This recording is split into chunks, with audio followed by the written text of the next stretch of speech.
scene.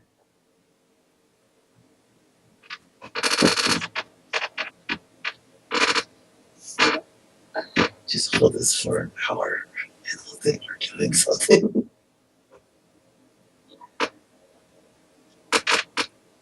Is it live now? And there he goes. Oh. Hey. No, it's there's a bit of a delay.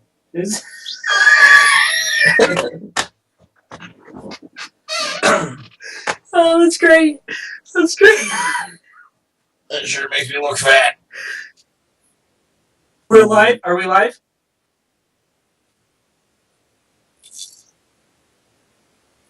Oh, cool. Thanks, Robert. You're the best.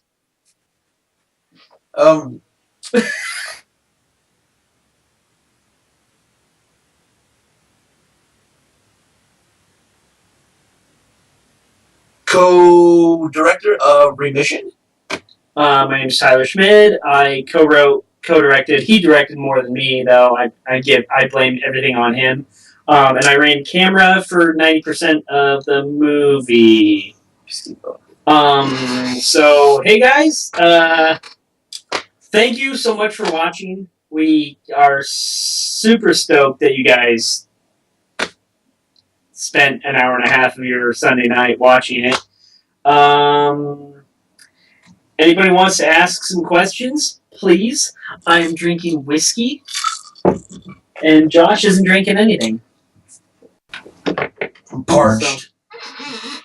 So, there's a little thing. We've got a massive thing of a bay. My editing bay is massive, and it's really just a big piece of shit. But so the camera's over here, and the screen we're looking at is over here. So we got to go back and forth. So sorry. Alcohol. First question. How long did the film take to come together, and what was the genesis of it? The genesis of it. Go. That would be. It all started with a song called "Supper's Ready" by Genesis, and it's like a 20-minute song about the apocalypse and two lovers that are separated during the apocalypse, but they come back together at the end of the apocalypse. They're talking about the movie. Okay, Josh. Okay, we did a short a few years ago that we shot in the warehouse that Remission was shot in. And once we were done shooting that, the owner of the building said we could come back anytime as long as he was still the owner of the building. And we decided that we had to shoot a feature there before we lost that location. So Tyler really came up with kind of a synopsis and one character, which was Joseph Barnaby, and he texted he texted all the information to me, and we just kind of went from there and kind of co-wrote and shot ideas back and forth with each other, and that was 2 years ago. So it was 2 years between shooting and cutting the film. It was a 2-year journey, I guess. Yeah. It literally, yeah, that's literally how we debated on how to use the space that we had available to us, and we tossed around ideas. We were driving back from another shoot or something, and we were like, well, how are we going to use this space? And it was a choice between like a couple of kids go and find this crazy maniac killer or post-apocalyptic, and the location really lends itself to post-apocalyptia. Here's a question for you, Tyler. Okay. The lighting was awesome, Tyler. How much was organic, and did you use the 3-point lighting technique? Boom. Technique, schmecknique is what I say. No, we still. I mean, like I hate to be the guy that says this, but I still feel like I don't know what the hell I'm doing. So a lot of it was denial and error, trial and error, and so a lot of the lighting was just kind of it happened. A lot of it we shot on a Canon DSLR, and then eventually we had a second Canon DSLR, and they do pretty good in low light situations. I had my producer Bill Klaus got me a little 50 millimeter what was it, 2.8, 1.8, 1.8 lens, and so it lets you can get really low light. You can get an image with low light, and I was experimenting with this thing called LUT Buddy on the camera, and again, we didn't know what we were doing. When we finally dropped all the footage into the editor and started looking at it and adding because what the LUT Buddy does is it takes away the contrast. Well, we added the contrast back in, and we were like, holy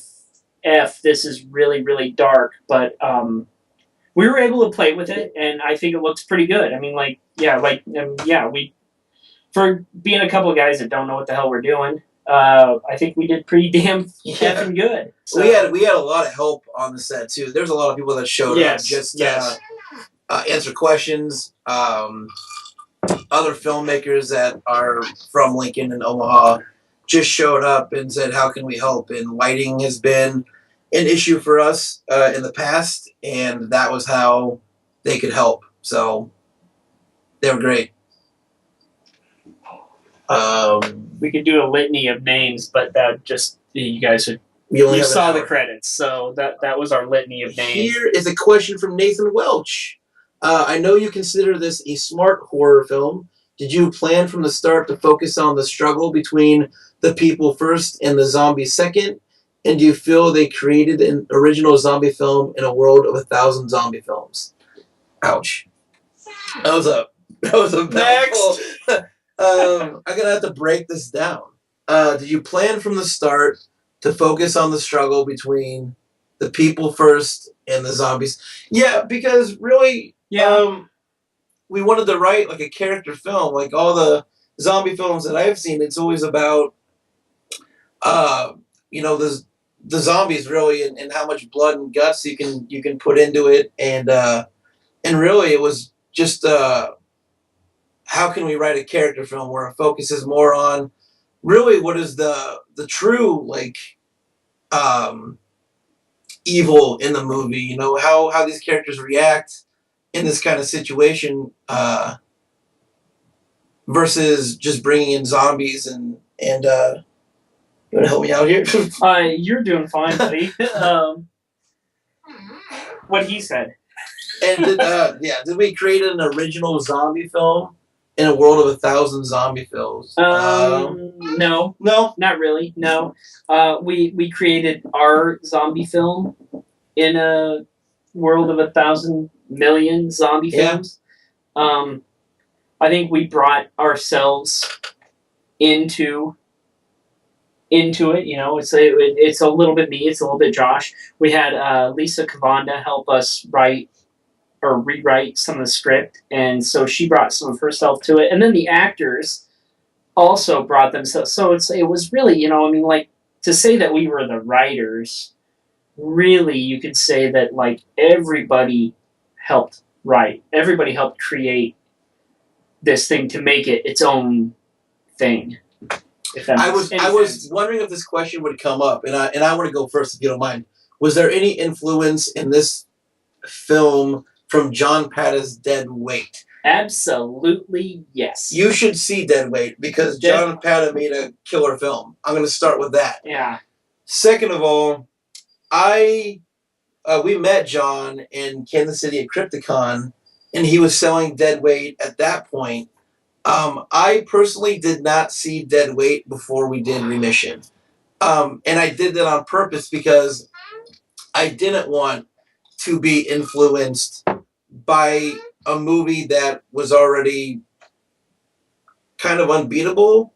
Because it's a really killer film. It is, but Dead Weight is a love story, and ours is more of like a hopeless tragedy. So, but yes, Dead Weight, John Pata and Adam Bartlett, we bow to you guys because like, those guys are killer. You guys they just made it. They made us realize that there was more to horror than just a bunch of blood and guts. So. Yeah. Why did you run away from the zombie word? Yeah, that's a funny thing because Willie also said, "Hey, infected, not zombies." That also has something to do with dead weight. We didn't want. I didn't want to be locked into this stupid zombie world because it's so prominent right now, and at the same time, it's like take advantage of what's popular right now. Well, yeah, I mean, make hay while the sun shines. But I mean, like ours were infected. They weren't. I mean, they weren't zombies. They were infected. I don't think they ever say anything in the script. The zombie word's never said. The zombie word's never said. There's no. It's nothing about corpses that have come back to life. They're just infected. So what's it say? Double plus good. I guess since we can say zombies now. Oh. Okay. Ask more questions. Yeah, we're just no, it wasn't Ebola.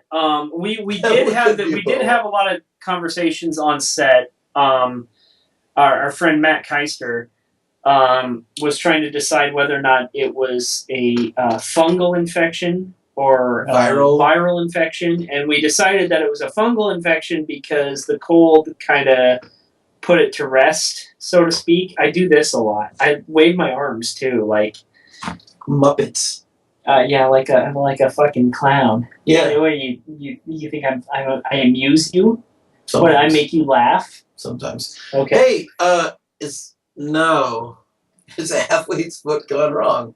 Okay. It could be 1,000 different things. I don't think we really ever answered that. No, because we're not that smart. Yeah. We didn't think that far ahead. We wrote the script and we started shooting. And we were still writing the script as we were shooting because we wanted to make a movie that was 90 minutes long. And what we ended up with, our first edit was 2 hours and 6 minutes long, or something like that, right? Yeah. It was the first edit of Remission, and then we finally chopped it down to 90 minutes. Hey, we have two really good questions. That just jumped up. All right, so Derek Carey. Hey, buddy. Where has Remission played at this point, and what is the next step for the film? We have played at the Prairie Lights Film Festival. No, rewind. Oh, rewind? We have played on Indie Horror fucking TV right here. Right here. And we played at the Prairie Lights Film Festival. And Twice now.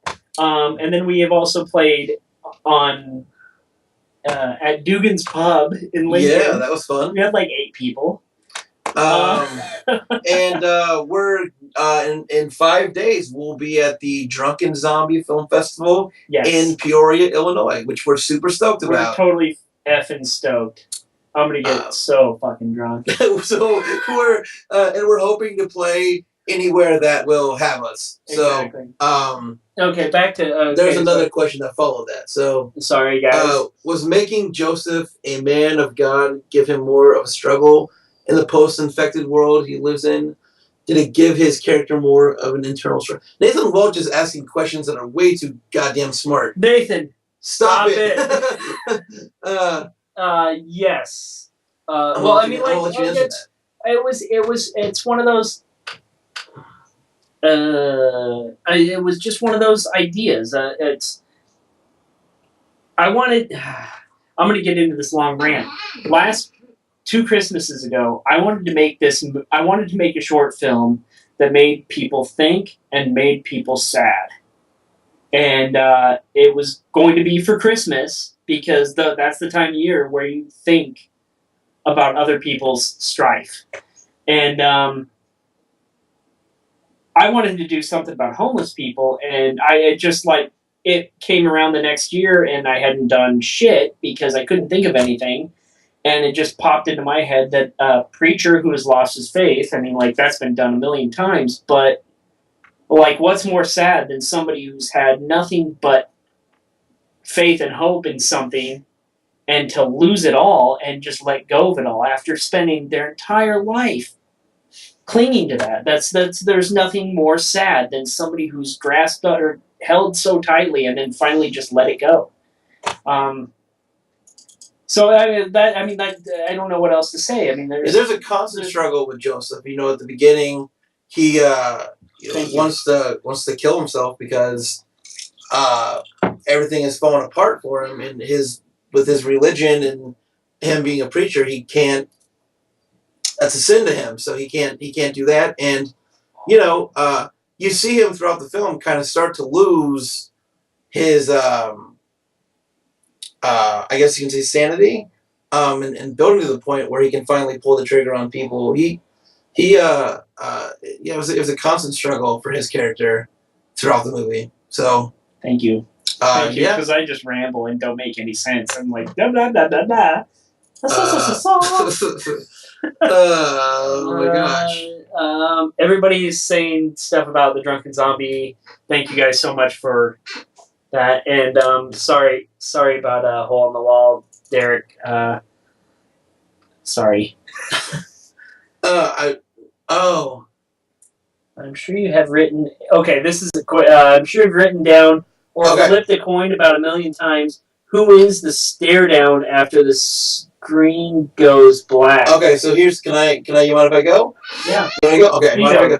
Okay. In the original cut, in the original 2-hour cut, that screen doesn't go black. It goes black, but there's a gunshot, and then it comes up, and Joseph is digging holes to bury all the people. He's saying, "Don't say it." Don't. We can't tell you how it ends. Moyer, you're ruining it. I thought it was talking about between you and me. Who gets the last say? And I was just like, well, this guy does because he's bigger than me. Oh, damn it! Now other people are saying, "Don't say it." Yeah, well, you guys don't want to know how. I mean, Who asked that question? Was that? I think it was probably It was a good question. Robert. I'm gonna send you how it ended. Or we could send you the original cut. Well, Derek says, "Fuck that, dude, ruin it." I don't know. Should we toss a coin? Yeah, I got a coin. Go ahead. I'm gonna ruin it. Sorry, guys. Lawyer, and I will give you a hug tomorrow. In the original cut, it comes up and Joseph is digging holes and burying all the people that died in the compound. So he wins. But then after the credits, there's a little stinger, and you see Joseph walking around in the compound, and he now has become infected, and he's stuck in the compound by himself. And he can't get out. So that's where he stays until somebody else comes along and shoots him in the head. No sequel. Somebody said sequel. No. Not gonna happen. Sequels? What are they saying in I Love You, Moyer, by the way. I watched Scream. Sorry. I watched Scream, like the first 3 Screams this last week because I don't know why I'm stupid. But sequels are complete, total BS. And really so much, like, the Scream sequels are complete, total BS. So, and somebody asked earlier, what's next for us as far as film-wise? So we're working on what we're calling a super secret project right now. Yeah, it's a super secret project that's just expect blood and laughs. Yeah. Blood and laughs and nice looking girls. We went with Remission went one way, and the next thing is going to go the complete opposite way. It's time for a little bit of blood and guts for us. So, which I'm really excited to dive into, because I haven't done that yet. So yeah.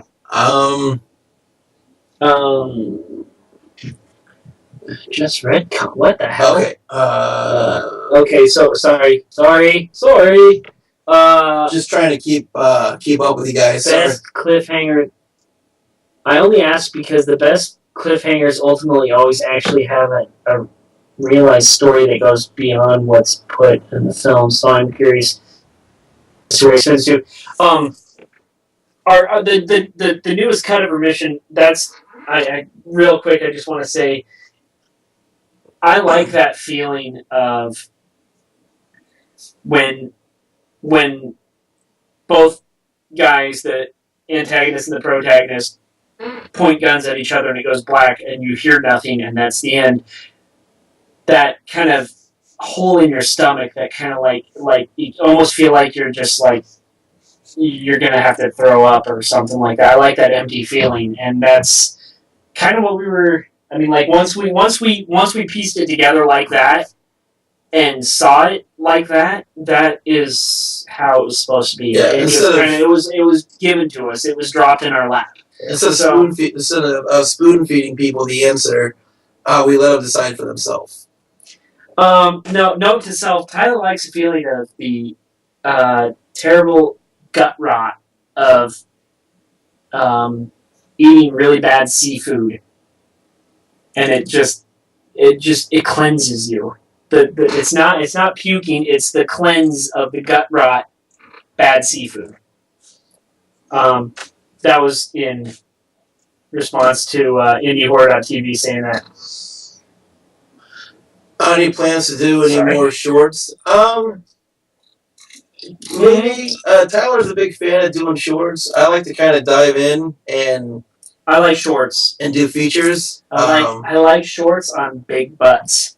So as far as shorts go, if there's some ideas floating around for some shorts, but I like to just get messy and do the feature thing. Yeah. So. Shorts are a lot easier for a guy like me because I'm scatterbrained and I have a hard time focusing. Oh, that's a good question. Well, hey, it's Nathan Welch again. Thank you, Nathan Welch. God bless you. That guy is in the future projects. Would you use some of the same cast?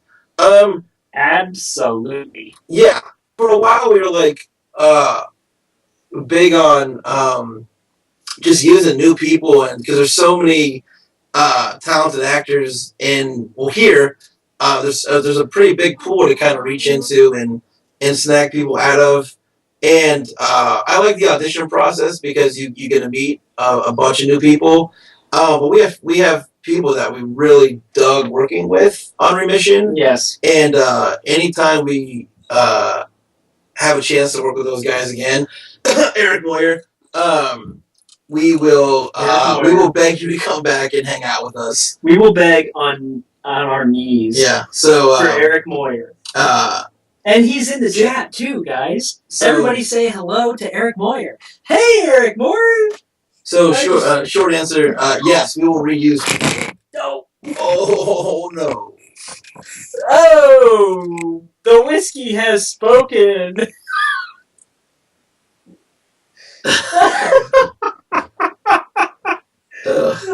Oh, sorry about that, guys. Oh, there he goes. Cool. That's hilarious.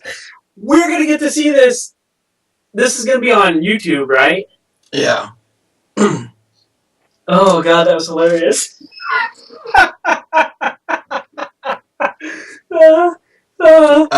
Shit. Just kind of sitting and hanging out and waiting for another question. Yes, Nathan Welch, a Snickers will be put in every Midnight Fright film from now on just for you, and you'll be credited for it. Isn't that kind of a copyright thing? Yes, though? It is. We'll call them Snackers. Snackers, yeah. We'll change the packaging so it says Snackers. Yeah. That's totally legal. Yeah, well, Snackers. Snackers. We need to come up with a fake candy bar. Yeah, no. If you're gonna have anything that's fake, it's going to be Schlack's Tit Shack, and it's a chicken joint that serves fried chicken, and it's the Schlack's Tit. The Schlack's Tit Shack. Sorry, Schlack's Tit Shack. Oh crap. Okay. Oh, please don't ask me to do that. Tit Shack. I'm begging you. Tit Shack. I can't do it. I've already knocked the camera into my lap, and it's whiskey. Whiskey. Whiskey and squirt.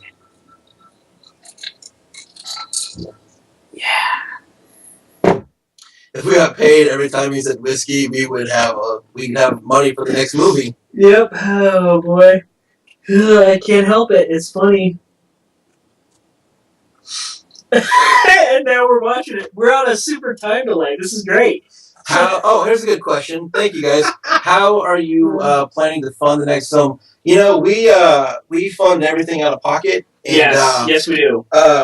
We haven't done the crowdfunding thing yet. Not saying that we're against it, but people around here are super cool about locations and giving people locations for free. Actors come out and work for food, and that's all they really ask is, you know, to be paid, to be fed, which is really awesome. And we write ultra low budgets into the scripts. We write what we know we can get a hold of, and what we know we can pay for. So we it hasn't been terribly difficult yet to fund out of pocket, but crowdfunding could be the next step. Yeah. Yeah. We're getting to that point where it would be nice to have some money, because like currently we're like going out of pocket. Or bank robbery. We're so broke. So if you guys get a chance to go to midnightfrightfilms.com, pick up a copy of Remission, that would help us greatly. But you don't have to do that. But with this new idea that we're working on, we're talking about possibly using crowdfunding, but you know, we'll see. I don't like to be. I mean, like, I just begged you guys for money by saying come to our website. But I'm not a bum. I don't want to stand there with a fucking, here's my hat. I'm going to do a little dance for you and give me some money. Another good question from Nathan Welch. Again. Okay, Nathan. Are you seeing more coming out of Nebraska independent filmmaking, more collaboration with other local filmmakers? This is always, we're kind of late in the game, because there's always been a really good local film community. They're everywhere. Lincoln and Omaha are huge. We have friends at Dead Lantern with Matt Keister. Those guys are making killer stuff. Unfiltered Entertainment in Lincoln with Dorothy Borum and Chad they're making killer stuff. And generally everybody's down with helping everybody out. You ask, and usually they're there to do whatever they can to help you out. In Omaha, Daniel Eiske and those guys are doing some really cool stuff.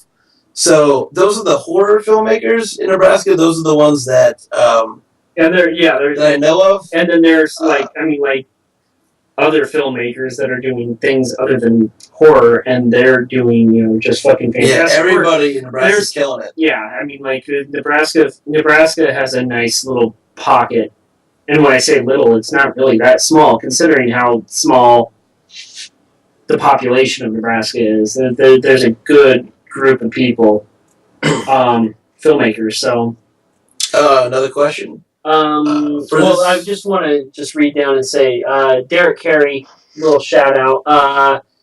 So glad you guys are getting a good response with the film. Wish you nothing but the best. Hope to see you guys as soon at a con or fest. Derek, we love you.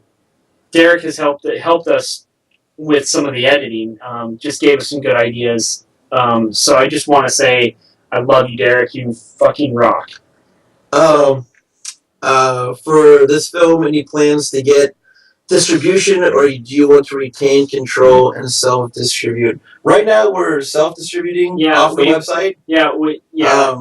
My computer burns the discs. My printer prints the discs. So we're doing it all out of my basement. We've had a couple people ask us about the distribution thing.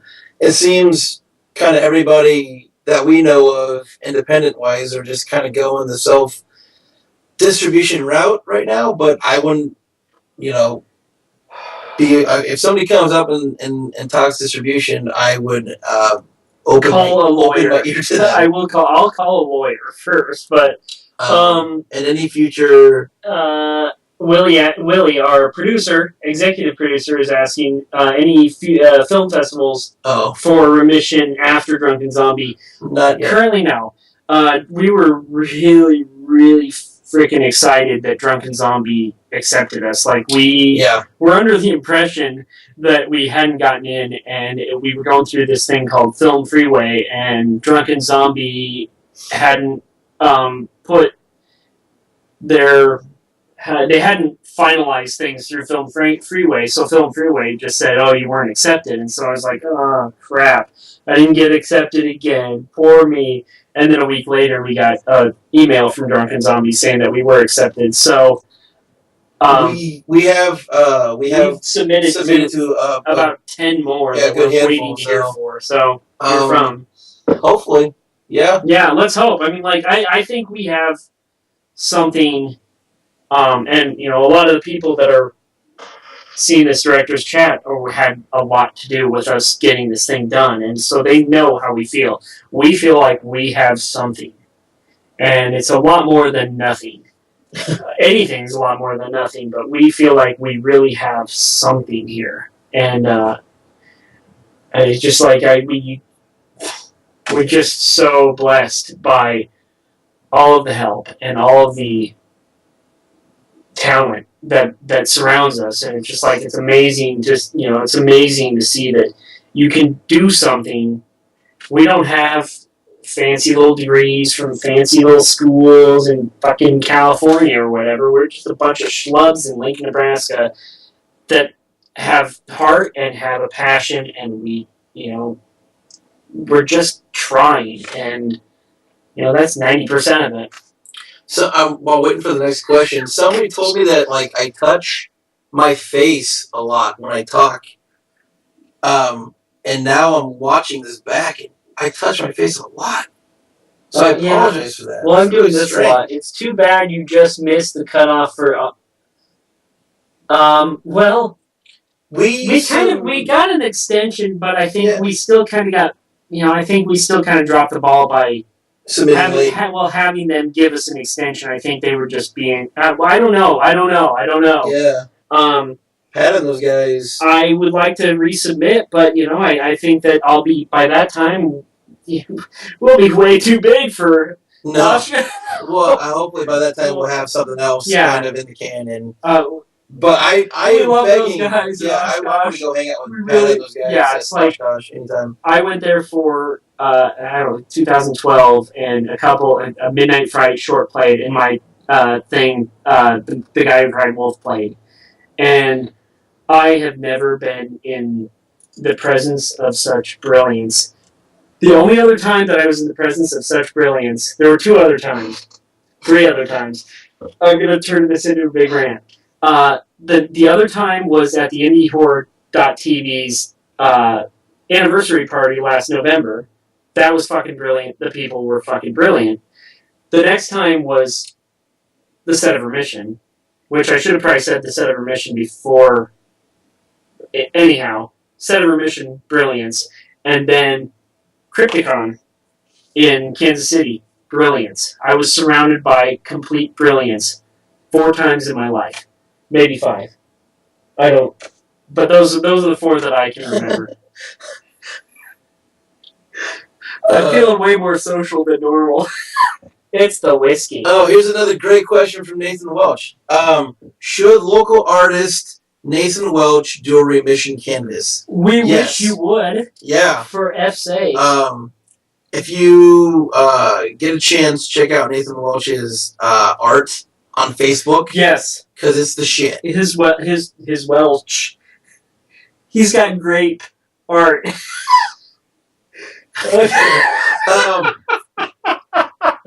So yes, Nathan, that would be awesome if you did a canvas. Chris and I are proud you do have something. Yes, Schweitz. Sean Schweitzer, production manager extraordinaire. We couldn't have done it without her. Like, she, seriously became production manager on the first day of the set because we didn't have one, and she actually took the fucking bull by the balls. Yeah. She really did, and she's got her shit together. If anybody in the Midwest is looking for a production manager, Sean Schweitzer, look her up. Fucking brilliant. That would be 6 brilliance right there. Fucking brilliant.